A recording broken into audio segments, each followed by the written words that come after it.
प्रभु राम देव भगवान अल्लाह खुदा ईश आदि नाम एक ही शक्ति के हैं। वो कैसा है, कहां है, कैसे मिलता है, किसने देखा है?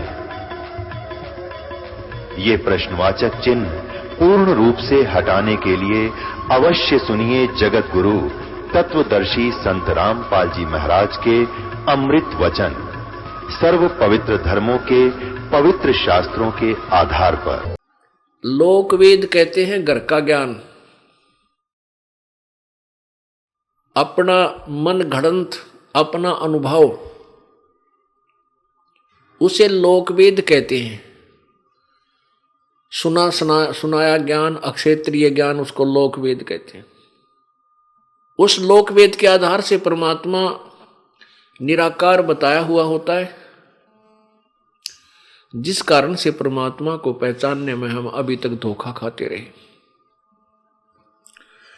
पुण्यात्माओं, परमात्मा के विषय में जिस भी ऋषि संत महात्मा ने ज्ञान बताने की चेष्टा की है, उन्होंने यही कहा है कि ये ज्ञान जो मैं सुना रहा हूं ये वेदों से है, या पवित्र गीता जी से है, या पवित्र पुराणों से है। तो हम यही सोचते रहे कि वेदों में परमात्मा निराकार ही लिखा होगा, क्योंकि जो गुरु जी थे हमारे, वो संस्कृत जानते थे, संस्कृत भाषा के ज्ञाता थे, और सभी पवित्र सदग्रंथ, पवित्र चारों वेद, पवित्र श्रीमद् भगवत गीता जी, पवित्र 18 पुराण, ये संस्कृत भाषा में ही लिपिबद्ध थे। और जो व्यक्ति संस्कृत भाषा बोलता है, जानता है, पढ़ सकता है, और वो फिर कहता है कि मैंने वेदों को पढ़ा है, गीता जी को पढ़ा है, पुराणों को पढ़ा है, उनमें ऐसा ऐसा लिखा है, तो जन साधारण के लिए ये स्वाभाविक है इस बात को स्वीकार कर लेना कि जो संत बता रहा है, टीचर बता रहा है, ये सत्य है। तो उन अज्ञानी ऋषि संतों ने केवल लोकवेद सुनाया, वेदों और गीता और पवित्र पुराणों का ज्ञान उनकी समझ में नहीं आया। उस लोकवेद के आधार से हमें वो बताते रहे परमात्मा निराकार है। जैसे कोई भगवान श्री विष्णु जी के उपासक है, भगवान शिव जी का उपासक है, और उसने साकार मूर्ति बनाई हुई है भगवान विष्णु की, शिव जी की, उसकी पूजा करता है, और फिर उससे कोई पूछता है कि भगवान कैसा है, आप साधना करते हो, क्या आपको परमात्मा के दर्शन होते हैं? नहीं, परमात्मा तो निराकार है, केवल उसका प्रकाश देखा जा सकता समाधि में। तो इस तरह के लोकवेद से पूरा समाज ओत-प्रोत था, और साथ में ये ऋषिजन कहा करते कि वेदों में परमात्मा निराकार कहा है। तो हमने ये पक्का मान लिया, जब वेदों में निराकार लिखा है तो भगवान सचमुच निराकार है। अब जैसे पवित्र हिंदू समाज के गुरुजी पवित्र पुराणों और पवित्र वेदों की ही आड़ लेकर और पवित्र श्रीमद् भगवत गीता जी की आड़ लेकर ज्ञान सुनाया करते थे, तो हमने यही मान लिया था ये जो बता रहे हैं सत्य कह रहे हैं, क्योंकि ये संस्कृत जानते हैं और ये कहते हैं हमने वेदों, गीता और पुराणों को पढ़ा है। तो फिर हमारे अंदर फिर शंका का सवाल ही उत्पन्न नहीं होता, प्रश्न नहीं उठता कि भगवान के विषय में कोई शंका उत्पन्न हो कि वो साकार है। एक ने, दो ने, 10 ने, 20 ने, 50 ने, लाखों ने, करोड़ों ने, संतों ने, वक्ताओं ने एक घिसी पिटी थ्योरी सुना रखी थी, परमात्मा निराकार है, और समाधि में उसका केवल प्रकाश देखा जा सकता, साधना समय में। ये तो सिद्धांत था पवित्र हिंदू धर्म का। ऐसे ही पवित्र ईसाई धर्म में वो भी परमात्मा को निराकार मानते, साकार नहीं। किसी ईसाई से पूछा जाए कि परमात्मा कैसा है, साकार है व निराकार, वो कहता है गॉड इज फॉर्मलेस, परमात्मा निराकार है, उसका कोई आकार नहीं है। पवित्र मुसलमान धर्म के अंदर यदि इसमें यही थ्योरी है कि परमात्मा निराकार है, बेचून है,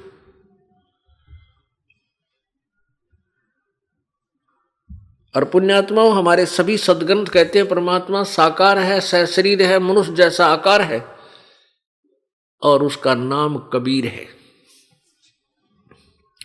और फिर जिन पुण्यात्माओं को परमात्मा प्राप्ति हुई उन्होंने भी परमात्मा को साकार बताया।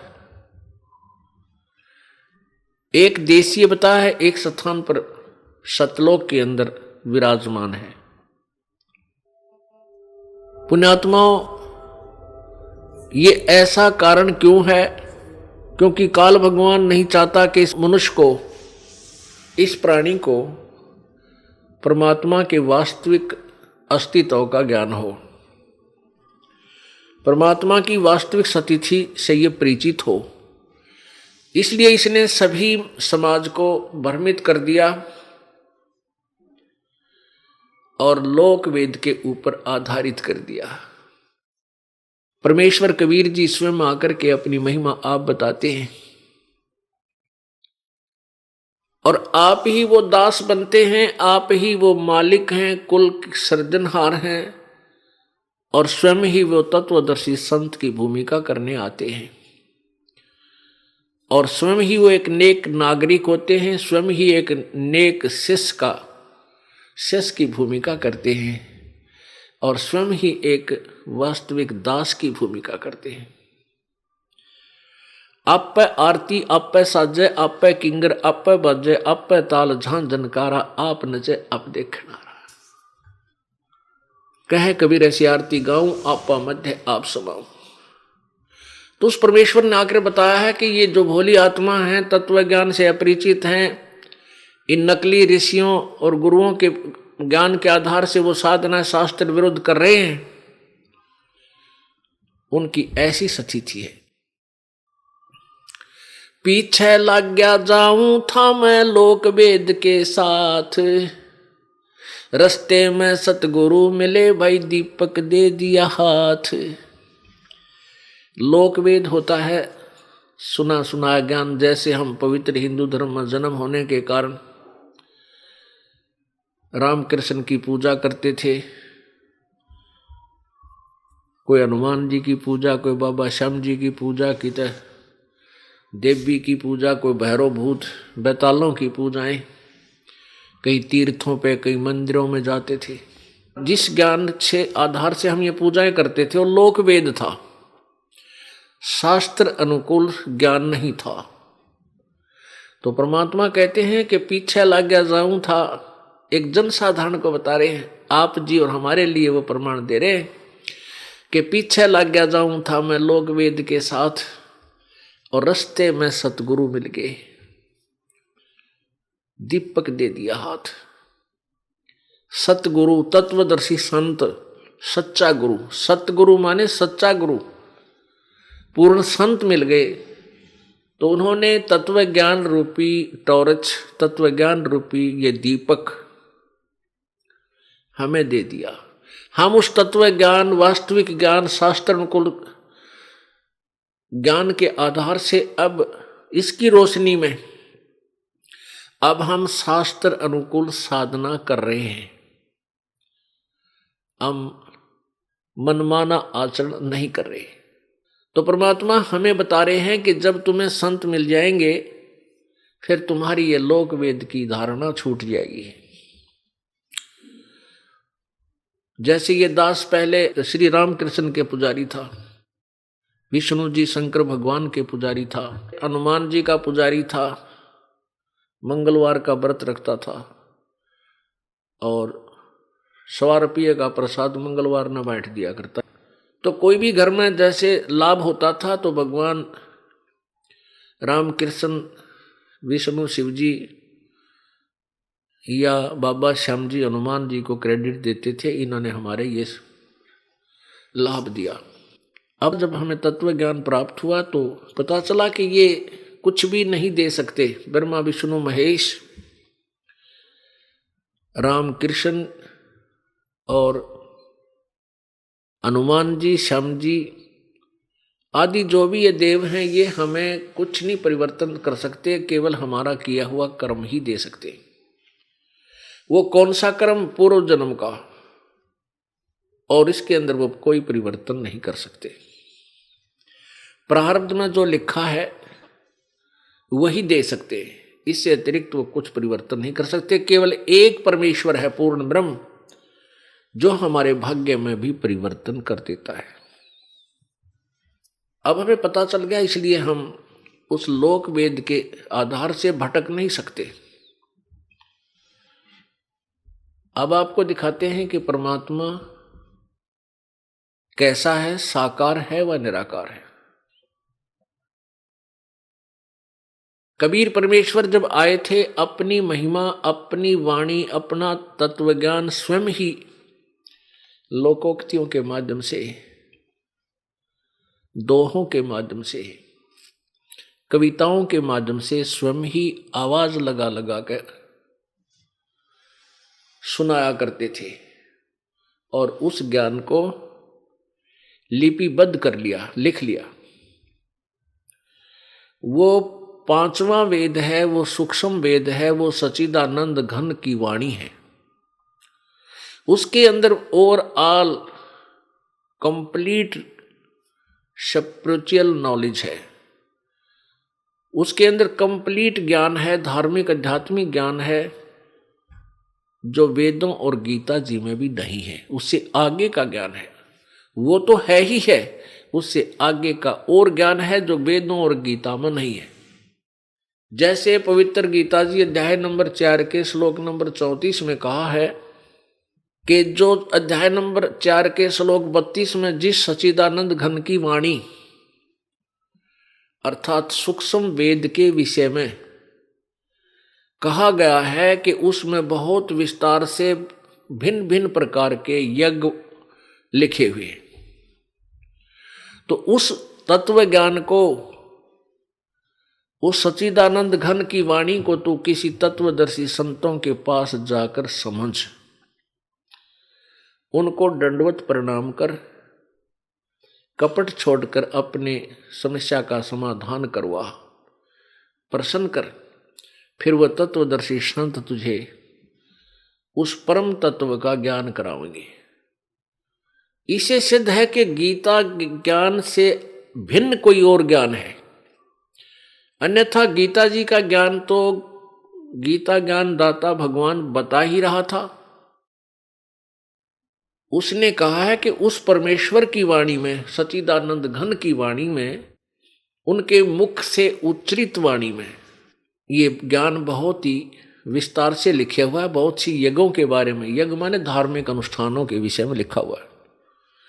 उस ज्ञान को तू तत्वदर्शी संतों के पास जाकर समझ। इसे सिद्ध है कि गीता जी का ज्ञान कंप्लीट नहीं है, संपूर्ण नहीं है, लेकिन गलत नहीं है। जैसे एक 8वीं कक्षा तक का सिलेबस होता है, वो गलत नहीं है, उससे आगे और क्लासेज हैं, उनका सिलेबस पाठ्यक्रम और आगे है, तो ऐसे समझना है। इसी प्रकार पवित्र यजुर्वेद अध्याय नंबर 40 के श्लोक नंबर 10 से लेकर 13 तक इसमें स्पष्ट किया है कि उस परमात्मा के विषय में कोई तो निराकार कहता है, जन्म लेने वाला, कोई न उत्पन्न लेने वाला, होने वाला। उसके विषय में वास्तविक ज्ञान तो तत्वदर्शी संत ही सुनाएंगे, उनसे सुनो। तो इसे सिद्ध हुआ कि पवित्र वेदों का ज्ञान भी कंप्लीट नहीं है, इनकम्प्लीट है, लेकिन रॉन्ग नहीं है, अधूरा है, लेकिन गलत नहीं कह सकते। अपने सूक्ष्म वेद में दिए हुए ज्ञान में कबीर परमेश्वर ने कहा है, वेद मेरा भेद है, मैं ना वेदन के माही, जौन वेद से मैं मिलूं वो वेद जानते नहीं। ये चारों वेद, ऋग्वेद, यजुर्वेद, सामवेद और अथर्ववेद, ये चारों वेद मेरी ही महिमा सुना रहे हैं। लेकिन इन चारों वेदों में वर्णित विधि से मेरी प्राप्ति नहीं हो सकती, क्योंकि पवित्र गीता जी अध्याय नंबर 8 के श्लोक नंबर 13 में गीता ज्ञानदाता ब्रह्म ज्योति निरंजन ये काल श्री कृष्ण जी में प्रवेश करके बोल रहा है, कह रहा है कि मेरा तो एक ओम मंत्र है। ओम इति एकाक्षरम ब्रह्म व्यवहारन माम अनुशमरन ये प्रयाति तजन देहम स याति परमाम गति। मेरा एक ओम नाम है, मुझ ब्रह्म का एक ओम नाम है। एक ओम अक्षर, एक अक्षर ओम, बस यही एक मंत्र है। इसका जो अंतिम श्वास तक सिमरण करता है वो परम गति को प्राप्त होता है। अपने सतर की उपलब्धि बता रहा है कि मेरे सतर की उपलब्धि तो इस ओम नाम से होगी। गीता जी अध्याय नंबर 8 के श्लोक नंबर 5 और 7 में गीता ज्ञानदाता कहता है, अर्जुन तो मेरी भक्ति कर, मुझ में मन वाला हो, मुझे ही प्राप्त होगा, और युद्ध भी कर। फिर गीता जी अध्याय नंबर 8 के ही श्लोक नंबर 8, 9, 10 में किसी अन्य सच्चिदानंद घन परमात्मा के विषय में कहा कि उसकी भक्ति करेगा तो उसको प्राप्त होगा। वो सच्चिदानंद घन यानी परम अक्षर ब्रह्म परम द्यू पुरुष वो कौन है? गीता जी अध्याय नंबर 7 के श्लोक नंबर 29 में गीता ज्ञानदाता ने कहा कि अर्जुन, जिस व्यक्ति को तत्ब्रह्म के विषय में जानकारी होगी और संपूर्ण अध्यात्म ज्ञान के विषय में जो समझ लेगा तत्वदर्शी संतों से ज्ञान समझकर, उसके पश्चात वो व्यक्ति केवल जरा मरण से छूटने का ही प्रयत्न करते हैं। जरा माने बुढ़ापा, मरण माने मृत्यु। पुण्यात्माओं, इस मनुष्य शरीर के सबसे बड़े 2 दुश्मन हैं, एक तो बुढ़ापा और एक या मृत्यु। और ये दोनों कंपलसरी, ये दोनों दुख त्यार धरे अपने सबके साथ होंगे। लेकिन तत्व ज्ञान के आधार से ये पता चल जाता है कि एक ऐसा स्थान है जहां जाने के बाद फिर ये जन्म मृत्यु कभी नहीं होती, और वहां ऐसा ही आपका वहां पर ऐसा ही निवास होगा। एक बार वहां आपका जन्म होगा, उसके बाद मृत्यु कभी नहीं होगी और ना बुढ़ापा आएगा। तो वो व्यक्ति केवल जरा मरण से छूटने का ही प्रयत्न करते हैं, इस काल के लोक की किसी वस्तु की इच्छा नहीं करते। गीता जी अध्याय नंबर 7 के श्लोक 29 में कहा है। 7वें अध्याय में केवल 30 श्लोक है।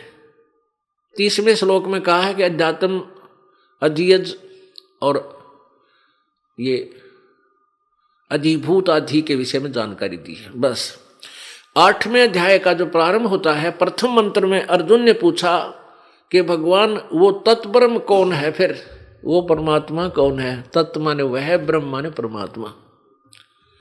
वो तत्ब्रह्म कौन है जिसके विषय में जानकारी होने के बाद फिर जरा मरण से छूटने का प्रयत्न करते हैं?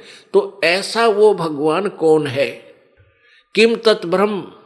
अब गीता ज्ञानदाता ने इसका उत्तर दिया है 8वें अध्याय के 3 श्लोक में कि वो परम अक्षर ब्रह्म है।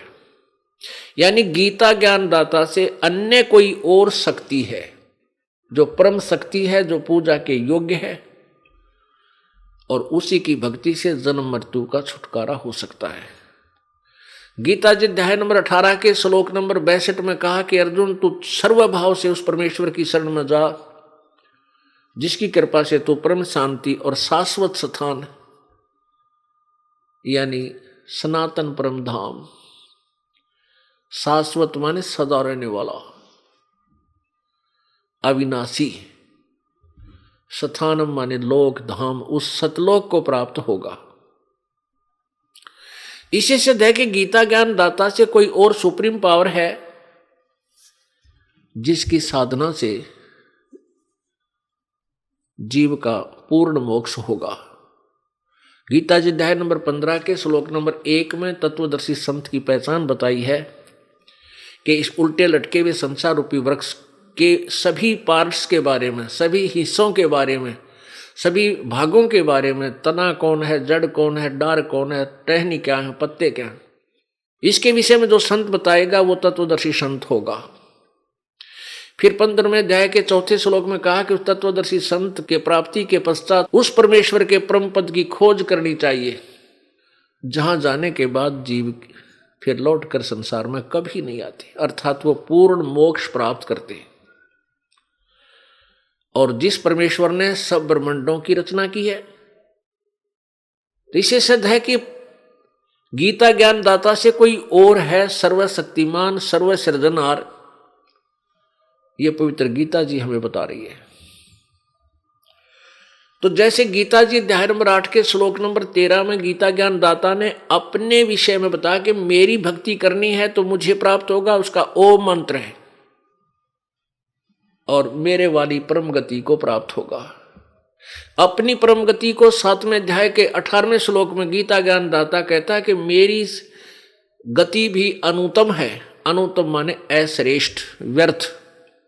इसलिए तो 18वें अध्याय के 62वें श्लोक में कहा कि सर्वभाव से उस परमेश्वर की शरण में जा, जिसकी कृपा से तू परम शांति और शाश्वत स्थान को प्राप्त होगा, यानी सनातन परम धाम को, सनातन धाम सतलोक को प्राप्त हो जाएगा। तो उसकी साधना उसके पाने की विधि ना गीता जी में ना वेदों में। श्रीमद् भगवत गीता जी अध्याय नंबर 17 के श्लोक नंबर 23 में संकेत दिया है कि वो तत्वदर्शी संत उस परमेश्वर के बारे में तत्व ज्ञान देगा, परमात्म तत्व का तुझे ज्ञान देगा। उससे पूछ, और वो क्या बताएगा? ओम तत्सत इति निर्देश है ब्रह्मण त्रिविध समर्थ है। गीता जी अध्याय नंबर 17 के श्लोक नंबर 23 में कहा है कि उस ब्रह्मण माने सच्चिदानंद घन परम अक्षर ब्रह्म की साधना का केवल ओम तत्सत यह 3 मंत्र के जाप का निर्देश है। इसको 3 तरीके से जाप किया जाता है, त्रिविध, 3 विधि से। ओम तो ब्रह्म का, और तत् ये परब्रह्म का मंत्र है, और सत ये पूर्ण ब्रह्म का, परम अक्षर ब्रह्म का। ये तत् और सत्य ये दोनों सांकेतिक हैं, ये वास्तविक मंत्र नहीं है। केवल ओम मंत्र वास्तविक मंत्र है, जो ब्रह्म तक की साधना का श्रेष्ठ मंत्र है, जाप है। तत् और सत्य ये सांकेतिक हैं, वो तत्वदर्शी संत ही बता सकता है।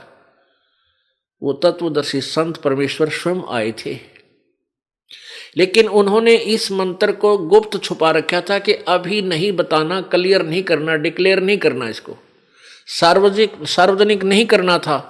आज से 600 वर्ष पहले प्रभु ने अपनी प्यारी आत्मा धर्मदास जी से कही थी, धर्मदास तो 1,00,000 दोहाई और ये सार शब्द कहीं बार ना जाए। सार शब्द बार जो पढ़ी और बिचली पीढ़ी हंस नहीं तरही।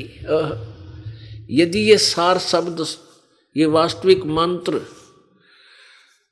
यदि किसी अज्ञानी संतों ऋषियों के हाथों पड़ गया तो वो नकली भी यही नाम दे रहे होंगे, और बिचली पीढ़ी जो अब वर्तमान का समय जो शिक्षित वर्ग है, इसको परमात्मा ने बिचली पीढ़ी की संज्ञा दी है और कहा कि बिचली पीढ़ी जब आओगी तब हम इस ज्ञान को, तत्व ज्ञान को, तत्व और सार नाम को सार्वजनिक करेंगे, क्योंकि उस समय शिक्षित पीढ़ी होगी, सदग्रंथों को आंखों देखकर तुरंत मान जाएगी। फिर वो नकली गुरुओं और संतों के बहकावे में नहीं आएगी। वो पुण्यात्मा ऐसे पार करनी है। और यदि नकली संतों को पता लग गया इस वास्तविक मंत्र का, तो ये पहले से ही काल प्रेरणा से इन मंत्रों का जाप अपने अनुयायियों को देते हुए मिलेंगे, तो फिर हम भिन्नता नहीं कर पाएंगे। तो पुण्यात्माओं, ये मंत्र का जाप ना किसी और पंथ में, ना धन धन सतगुरु में, ना राधा स्वामी वाले दो रहे, वो भी नहीं देते, ना निरंकारियों के पास, ना इस संसार देश वालों के पास, किसी के पास पृथ्वी पर नहीं है। ये केवल इस दास के, ना इन कबीर पंथियों के पास, जो कबीर पंथी कहलाते हैं, और दामा खेड़ा तक और काशी धाम के रहने वाले, उनके पास भी किसी के पास ये मंत्र नहीं है। तो परमात्मा ने इसको गुप्त रखा था, और इस ज्ञान को, इस मूल ज्ञान को, इस तत्व ज्ञान को भी गुप्त रखा हुआ था। धर्मदास तो ये लाख दुहाई, ये तत्व ज्ञान, ये मूल ज्ञान कहीं बार ना जाई, मूल ज्ञान बार जो पर ही बिचली पीढ़ी हंस नी तरही। मूल ज्ञान तब तक छुपाई जब तक द्वादश पंथ ना मिट जाई। परमात्मा ने कहा था इस मूल ज्ञान को, यथार्थ ज्ञान को, वेदों में क्या लिखा है, वेदों और गीता जी में क्या लिखा है, पुराणों में क्या लिखा है, कुरान में क्या लिखा है, बाइबल में क्या लिखा है, और ये लोक वेद के डंडोरा पीटनिए क्या बताते हैं कि अभी इसको छुपा के रखना, और जब तक ये 12 पंथ ना मिट लेंगे तब तक इसको सार्वजनिक नहीं करना। अब पुण्यात्माओं ये सभी मिट गए, 12 जितने भी 12 के नरे पंथ हो गए। अब इनमें जो ज्ञान है, जो ये साधना बताते हैं, उनकी इन्होंने पुस्तकें बनवाकर और भगत समाज में थोक के भाव से सेल कर रखी है, और वो हमने खरीद रखी है। उनको पढ़ा इस दास ने और मिलाया अपने परमात्मा के तत्व ज्ञान से। किसी के अंदर भी वो तत्व ज्ञान और ना ही यथार्थ मंत्र पाया, और यही ढंडोरा पीट दिया इस दास ने कि जितने भी पृथ्वी पर आज पंथ और संत हैं, ये शास्त्र विधि त्याग कर मनमाना आचरण जनता से करवा रहे हैं। ये शास्त्र विरुद्ध साधना कर और करवा रहे हैं। गीता जी अध्याय नंबर 16 के श्लोक नंबर 23 में कहा कि शास्त्र विधि को त्याग कर जो मनमाना आचरण, मनमानी पूजाएं करते हैं, उनको न तो कोई सुख हो, ना उनकी कोई सिद्धि प्राप्त हो उनको, और न ही उनकी गति हो। इन 3 चीजों के लिए ही हम भक्ति करते हैं। तो फिर फायदा क्या हुआ साधना करने का? यूजलेस, यानी कति व्यर्थ। तो पुण्यात्माओं, परमात्मा ने आकर स्वयं ही बताया, वेद मेरा भेद है, मैं मिलूं वेदन से नाही, और जौन वेद से मैं मिलूं वो वेद जानते नाही। ये चारों वेद मेरा ही भेद, मेरी ही जानकारी देते हैं। लेकिन जौन से वेद से, जिस वेद से मैं मिलूं, वो सच्चिदानंद घन की वाणी 5वां वेद तत्व ज्ञान से मैं मिलूं, वो ये वेद जानते ना, वो इन वेदों में नहीं है। इन्होंने स्पष्ट कर दिया कि उसके विषय में तो कोई तत्वदर्शी संत बताएगा, उनसे पूछो। तो वो तत्वदर्शी संत बन के भगवान स्वयं आए थे। उन्होंने आप ही बताया था, हम ही अलख अल्लाह हैं, कुतुब गोस और पीर, गरीबदास खालिक धनी हमरा नाम कबीर। पुण्यात्माओं, ये निर्णय करना है कि जो हमने दंत कथा सुन रखी थी, परमात्मा निराकार है। अब जैसे सतलोक के विषय में किसी भी अन्य शास्त्र में ज्ञान नहीं, सतलोक, अलखलोक, अगमलोक, नामी लोकों के बारे में और किसी भी शास्त्र में ज्ञान नहीं, केवल कबीर साहब की वाणी यानी 5वें वेद में ज्ञान है, सौक्ष्म वेद में, इस तत्व वेद में ज्ञान है। इस तत्व वेद के ज्ञान को पढ़ लिया एक शिवदयाल जी नामक भक्त ने। एक शिवदयाल नामक लाला जी थे, आगरा की पन्ना गली में रहते थे। उन्होंने कबीर साहब की वाणी में एक करने नो दीदार महल में प्यारा है, ये शब्द पढ़ लिया। उसके आधार से बता दिया कि ऊपर सतलोक है, अलखलोक है, अगमलोक है, अनामी लोक है। उसका भी ज्ञान ये ढंग से नहीं बता पाए, फिर भी उन्होंने सचखंड नामक सतलोक आदि का ज्ञान जनता को बताने की चेष्टा की। वो भी उन्होंने बिल्कुल अड़ंगा ज्ञान बता रखा है, यथार्थ ज्ञान नहीं है। तो इन्होंने राधा स्वामी पंथ वालों ने सतलोक का ठेका ले रखा, सचखंड का, कि हम सतलोक पहुंचा देंगे। तो कौन सी साधना देते हैं? वो 5 नाम। वो 5 नाम कौन है? ओंकार, ज्योति निरंजन, निरंकार और सोहम और सतनाम। ये 5 नाम राधा स्वामी पंथ वाले देते हैं। ये भी 3 नाम नहीं है, ये भी वो मंत्र नहीं है। इसे सिद्ध है कि पूरा राधा स्वामी पंथ यूजलेस साधना कर रहा है। ऐसे धन धन सतगुरु वाले, सच्चा सौदा सिरसा में, जगमाल वाली वाले, ये 3 नाम देते हैं। इस राधा स्वामी पंथ से ही निकले हैं ये।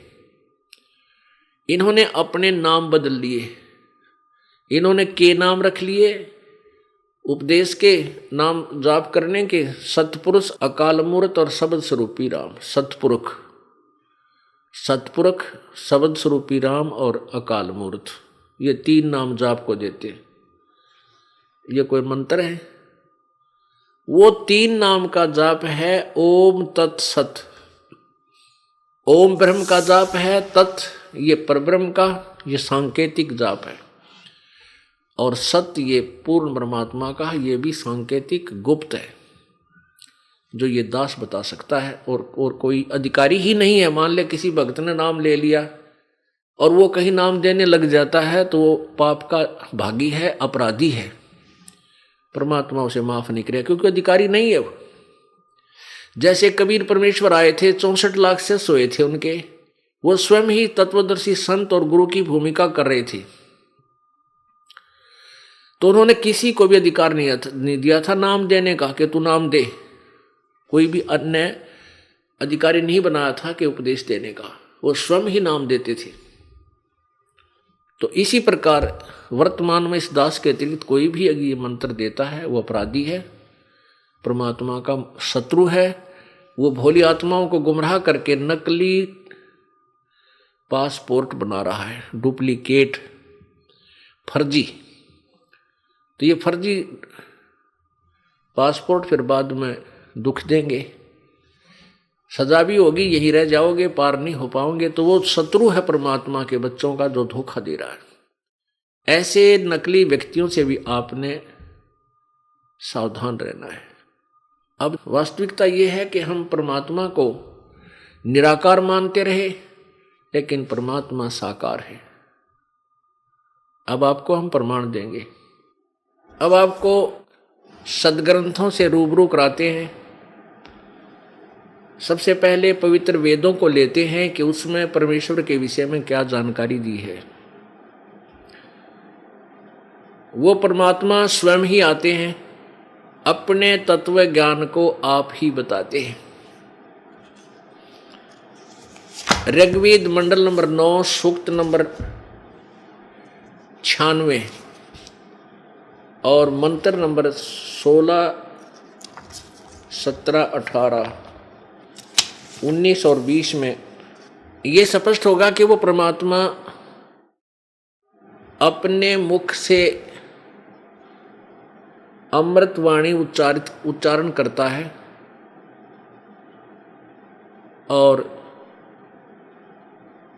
वो कवि के नाम से भी प्रसिद्ध हो जाता है, लेकिन वो होता है भगवान ही। वो परमात्मा होता है, अपनी महिमा की अपनी वाणी आप ही सुनाता है, जिस कारण से उस परमेश्वर को, उस अमर पुरुष को कवि की उपाधि दे देते हैं। कविताओं के माध्यम से, लोकोक्ति यानी लोकोक्तियों के माध्यम से, दोहों के माध्यम से अपना ज्ञान प्रचार करने के कारण वो प्रसिद्ध कवि की उपमा भी प्राप्त करता, उपाधि प्राप्त करता है, लेकिन वो होता है परमात्मा। और वो परमात्मा कबीर देव है, वो कबीर वाणी द्वारा अपनी साधना बताता है। ये देखिएगा पवित्र ऋग्वेद हिंदी भाष्य मंडल 9 और 10 महर्षि दयानंद सरस्वती। ये कहाँ से प्रकाशित है? प्रकाशक सार्वदेशिक आर्य प्रतिनिधि सभा, महर्षि दयानंद भवन, रामलीला मैदान, नई दिल्ली। ऋग्वेद आर्य भाषा भाष्य महर्षि दयानंद सरस्वती कृत। मुद्रक हैं Prince offset printers, 1510, Pataudi house, Daryaganj, नई दिल्ली। अब इसमें हम आते हैं मंडल नंबर 9 के सूक्त नंबर 96 में, और मंत्र नंबर 16 से आपको परिचित कराते हैं। देखिएगा ऋग्वेद मंडल नंबर 9 सूक्त 96 मंत्र नंबर 16। इसमें वेद ज्ञान दाता ब्रह्म कह रहा है कि हे परमात्मा, सर्वोपरि रहस्य श्रेष्ठ नाम, ये संस्कृत है ब्रैकेट में जो यहाँ लिखा है, सब आयुध है, श्रोत्र भी पुयमान अभर्ष गुहम चारु नाम। इसका अनुवाद किया इस नाम का, हे परमात्मन अर्थात हे परमात्मा, सर्वोपरि रहस्य यानी गुप्त, जो आपका श्रेष्ठ, जो तुम्हारी संज्ञा है। यहाँ नाम का इन्होंने संज्ञा लिख दिया, नाम ही लिखना चाहिए था। जो आपका श्रेष्ठ नाम है आप उसका ज्ञान कराएं, अपना वास्तविक नाम हमें बताएं, आपका वास्तविक नाम क्या है। आगे देखो, अब यहाँ हम ज़्यादा ना पढ़ के यहीं आएंगे। अब 17वें में क्या बताया है? उस परमात्मा का वास्तविक नाम बताया है। शिशु जगानम हर्यतम मर्जंती सुबंती वहीन मरुतो गणेन। ये है कबीर गिरभी, कबीर ऊपर रह लाग रहे हैं छोटे छोटे, आधे रह ऊपर लगे। कबीर गिरभी कावेना कबीर संत सोम, ये कवि ही कह ले, उसको कबीर बोलो। कवि संत सोम पवित्र अत्यति रेभन। इन्होंने क्या अनुवाद किया है? इससे, इसके अनुवाद से आपका विश्वास होगा, फिर ये दास करके दिखाओगा। इसमें लिखा कि शिशुम जगानम, इन्होंने संस्कृत लिखने की चेष्टा की है। उस परमात्मा को, शिशुम का अर्थ लिखा है इन्होंने उस परमात्मा को जो सदा प्रगट है, जो अत्यंत कामनीय है, उसको उपासक लोग बुद्धि विषय करते हैं और उसकी स्तुति द्वारा उसके गुणों का वर्णन करते हैं। और विद्वान लोग उस गतिशील परमात्मा का गणों द्वारा वर्णन करते हैं। और कवि लोग, इन्होंने इसका अर्थ लिख दिया कवि। इनका ये कबीर गिरभी, इसके 2 भाग कर दिए, कवि लोग, गिरभी माने वाणी द्वारा। हम इसको लिख देते हैं कबीर वाणी द्वारा। ये कबीर है, हम इसको कबीर वाणी द्वारा। इन्होंने कवि का अर्थ कवि लोग लिख दिया, हम लिख दें कबीर गिरभी, कबीर वाणी द्वारा। काव्यन कविताओं से उसकी स्तुति करते हैं। सोम स्वरूप पवित्र वह परमात्मा कारणवस्था में अति सूक्ष्म प्रकृति को गर्जता हुआ अतिक्रमण करता है। आगे देखो, 17वें में स्पष्ट किया उसका नाम क्या है। वह सोम रूप परमात्मा, पालन की इच्छा करता हुआ जो महान परमात्मा। तृतीयम धामम, ये संस्कृत है। तृतीयम धामम, देवयान और पितृयान, इन दोनों से पृथक तीसरा जो मुक्ति धाम है, तृतीयम धाम यानी तीसरे मुक्ति धाम में है। मैं विराजम, उसमें विराजमान है। ये ज्ञान योगी इसने अनुवाद करता ना अपनी तरफ से घोषोड़ दिया, क्योंकि इसे हमने ये सिद्ध करना है कि वो परमात्मा किसी एक स्थान पर विराजमान है, तृतीयम धाम में, तीसरे धाम में रहता है। या नीचे आओ, अब 20 में क्या लिखा है? वह परमात्मा जिस प्रकार एक संघ को उसका सेनापति प्राप्त होता है, उसी प्रकार ब्रह्मांड रूपी कोश को प्राप्त होता है, होकर उच्च स्वर से गरजता हुआ इस ब्रह्मांड रूपी विस्तृत प्रकृति खंड में भली भांति प्रविष्ट होता है। यानी वो परमात्मा कहीं से चलकर आता है, फिर इस ब्रह्मांड में प्रविष्ट होता है, और जैसे कि एक मरिय माने मनुष्य सोबर शरीर को धारण करता हुआ अत्यंत गतिशील पदार्थों के समान प्राप्ति के लिए गतिशील होता हुआ धनों के लिए कटिबद्ध होता है। अब इन्होंने ज्ञान तो कहेगा था ही नहीं, खाओ थे दड़ी पीवा था, दड़ी पक्का दूध और दंड पे लिया करता है, दान कहेगा बेरा नहीं था, इसने केवल संस्कृत भाषा जाने था। वैसे तो ये 9वां मंडल का अनुवाद इस महर्षि दानंद का कराया हुआ नहीं है, लेकिन इसके नाम से ये वेद व्याख्या करते तो इनके अनुयायियों ने यह भी तगड़म्बा, यह भी इसके साथ फीत लगा दी 9वें और 10वें मंडल का कि दानंद जी ने अनुवाद किया। वास्तव में इसने अनुवाद नहीं किया इसका। ये देखिएगा, एक प्रमाण दिखाते हैं आपको। ऋग्वेद भाष्यम, भाषाकार हैं महर्षि दानंद सरस्वती, मंडल 1 से 6। महर्षि दानंद ने केवल ऋग्वेद का 1 से 6 मंडल का अनुवाद किया है। उसके बाद श्रीपाद दामोदर 7वें लेकर 7 से 10, यानी 1 से 6 तो दानंद ने किया, फिर इसकी मृत्यु होगी। उसके बाद 7 से 10 मंडल जो है इसके शेष, ये अन्य इन आचार्यों ने किए हैं अपने अपने हिसाब से, अपनी अपनी सोच के अनुसार। तो कहने का भाव ये है कि इनको ना तो कहने का ज्ञान था और न ही ये भगवान को साकार मानते। वेद में लिखा कि वो परमात्मा तीसरे मुक्ति धाम में विराजमान है और वहां से चलकर गतिशील होकर और एक बहुत बड़े समुदाय को जैसे सेनापति होता है, यानी गुरु रूप में बहुत से बड़े जन समूह का नेतृत्व करता है, और जैसे मनुष्य शरीर धारण करता हुआ है, यानी परमात्मा परमेश्वर कबीर जी का सतलोक के अंदर एक बहुत तेजोमय शरीर है।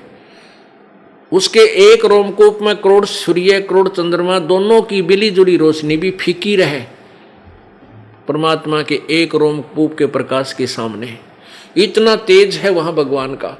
उस तेज पुंज के शरीर को अन्य वस्त्र धारण करके, अन्य ओवरकोट पहन के, हल्का सुभर यानी हल्के तेज पुंज का शरीर रूप धारण करके वो परमात्मा यहां प्रकट होता है और वो अपनी प्यारी आत्माओं को मिलता है।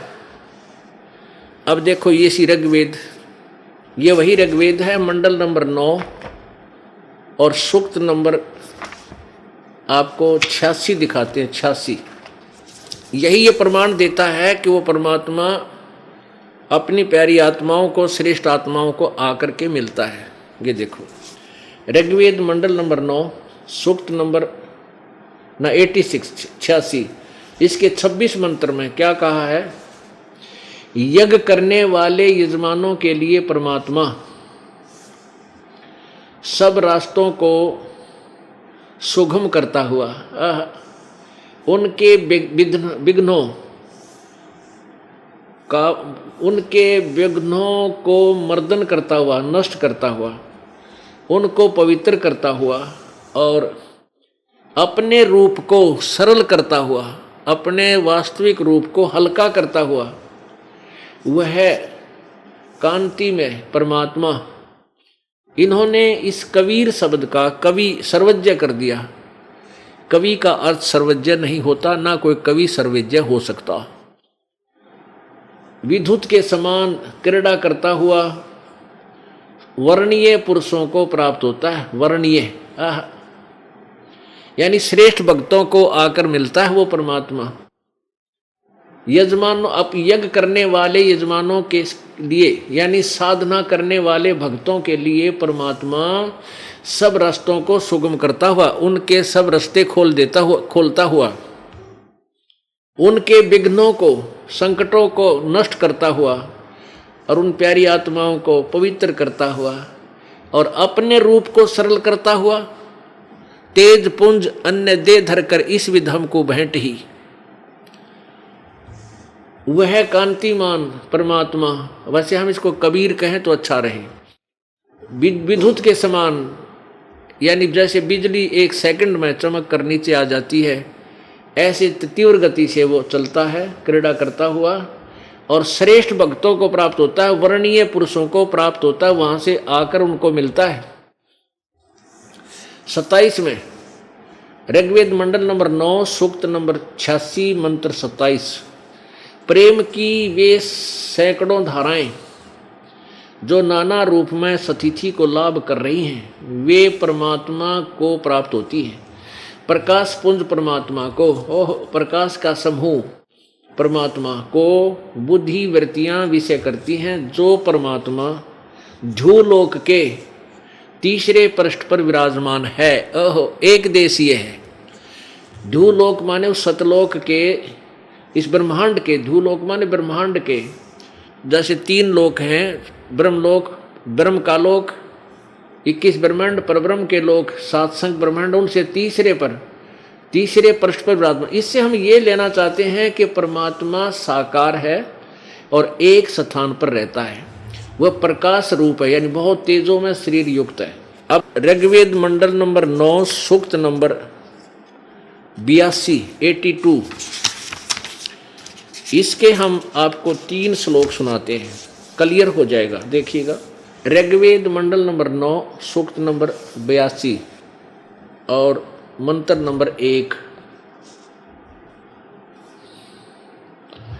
जो सर्वोत्पादक प्रभु यानी सबका की उत्पत्ति करने वाला, रचने वाला परमात्मा, प्रकाश रूप, सद्गुणों की वृष्टि करने वाला, पापों के हरण करने वाला, वह राजा के समान, राजेव राजा के समान,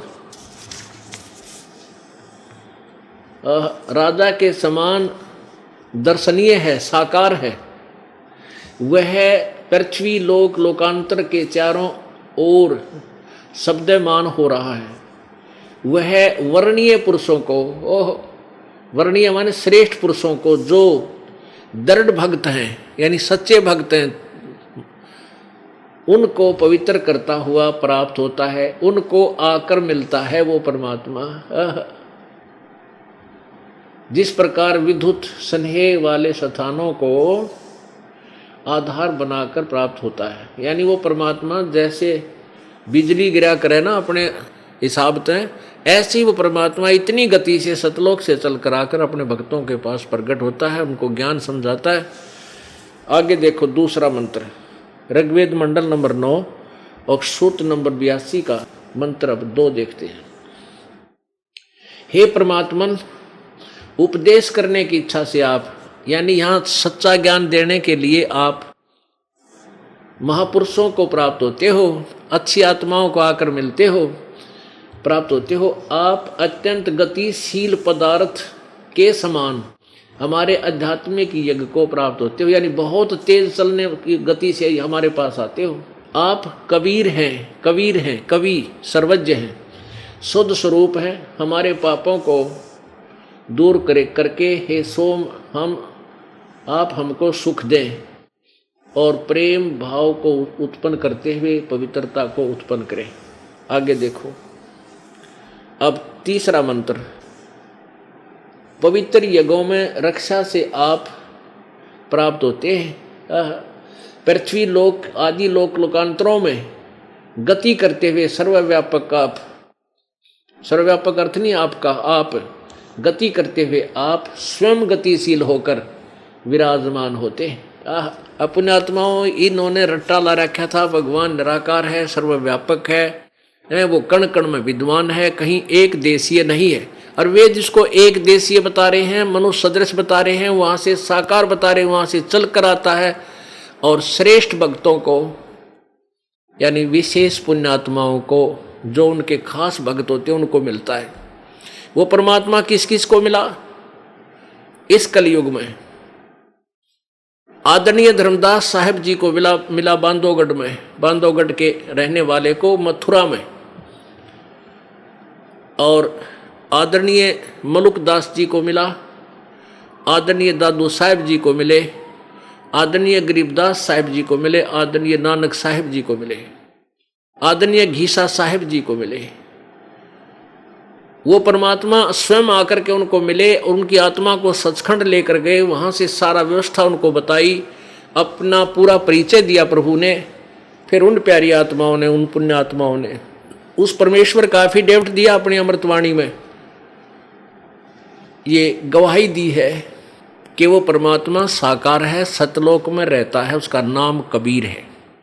और ये वही परमात्मा है जो बनारस में काशी में आए थे। हम सुल्तानी नानक तारे दादू को उपदेश दिया, जात जुल्हा भेद न पाया, वो काशी माहे कबीर हुआ। अब ये तो सिद्ध हुआ कि परमात्मा सतलोक से चलकर आता है और वो राजा की तरह, मनुष्य की तरह दर्शनीय है, देखने योग्य है। वो अपने खास भक्तों को आकर मिलता है, अपना ज्ञान उनको समझाता है, जो दृढ़ भक्त हैं, श्रेष्ठ आत्मा। फिर वो पुण्यात्मा औरों को बताते हैं और ढोल के डंके पर कहते हैं कि परमात्मा साकार है, वो कबीर है, सशरीर है, वो सतलोक में रहता है। अब पहले हम इन सदग्रंथों को क्लियर करते हैं और उसके बाद उन आँखों देखे महापुरुषों के विषय में जानकारी देंगे कि उन्होंने क्या बताया और सदग्रंथ क्या बताते हैं, उनका एक जैसा मेल है। अब जैसे विशेषकर इस कलयुग में, वर्तमान में एक महर्षि पाक रहा था, महर्षि दयानंद, और उसने वेदों के आधार से इतना ज्ञान फैला दिया, उनको महर्षि दयानंद को सभी वेदों का ज्ञाता लोक वेद से मानते थे। यथार्थ उनके बारे में जानकारी नहीं थी, लोक वेद था, सुनी सुनाई कथाएं थी। तो उन्होंने क्या बताया है भगवान को कि परमात्मा निराकार है। और ये महर्षि दयानंद जो है वेदों को सत्य मानता है कि वेदों में जो लिखा वो बिल्कुल सत्य है। और यहाँ तक लिखा अपने सत्यार प्रकाश नामक अनुभव की पुस्तक में कि जहाँ पर वेदों के विरुद्ध किसी की भी वाणी हो, किसी का भी ज्ञान हो, हमें स्वीकार्य नहीं है, चाहे वो मेरी ही क्यों ना हो। इसे सिद्ध है कि वेदों में जो लिखा वो फाइनल है, वो सत्य है। और स्वयं वो परमात्मा को निराकार कहते थे, जबकि वेद साकार बताते। ऐसे ही इन सभी ऋषि महर्षि जो पहले भी हुए सतयुग त्रेता द्वापर में, इन सब की एक ही थ्योरी थी। उसी थ्योरी को आधार मानकर महर्षि दयानंद ने संस्कृत बोल बाल कर दुनिया को अपना पीछा लगा लिया। ज्ञान इसको कैख भी नहीं था भक्ति के बारे में।